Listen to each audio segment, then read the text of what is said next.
কাব্বিরে মারছো কেন? ওরে মারছো কেন? তুমি যেমন আমার ভাই, কাব্বি তো আমার ভাই। তুমি ওর গায়ে কেমনে হাত উঠাইলা? কথা বলো না কেন? এমনি চুপ করে রয়েছো কেন? আমি তো সব উল্টা পাল্টা বাজে ফেলাম। কি বলিস তুই?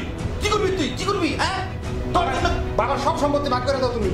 আমি আমারটা কাব্বিরে দিয়ে দিব। আমি তুই সম্পত্তির ভাগ চাস? কি সম্পত্তি করছস? তোর জন্য সব সম্পত্তি করছি। তোর জন্য বিয়ে খেতে পর্যন্ত করি নাই। তোর জন্য জীবন যৌবন কি ত্যাগ না করছি। হ্যাঁ, এক এক সময় এক ধরনের চলিব না। কত অর্থ তোরটা কি আছে তোর জন্য? তুই এই বাড়িতে কি করছস বল? তোর লাগবে না, তোর মতো ভাই আমার লাগবে না। যাও এবার তুমি বেরিয়ে যাও। যাও, সংসার করছি দেখুনি।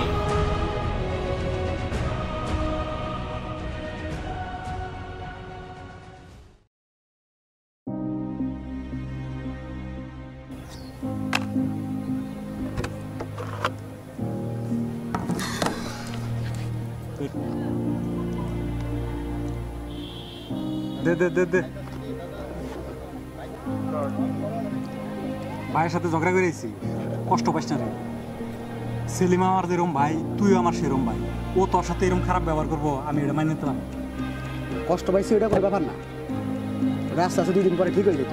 কিন্তু তুই ভাইয়ের সাথে গাছটা মোটে ঠিক করস না। তোর সাথে এরকম করছে আমার মাথা ঠিক আছে। হ্যাঁ বুঝতে পারছি, যা করছি বাড়িতে, তারপরে তো বড় ভাই তো। জাহিদ ফোন দিছে রে, তুই কথা কয় আমি কথা কর। আচ্ছা আচ্ছা দে আমার কাছে কথা কর।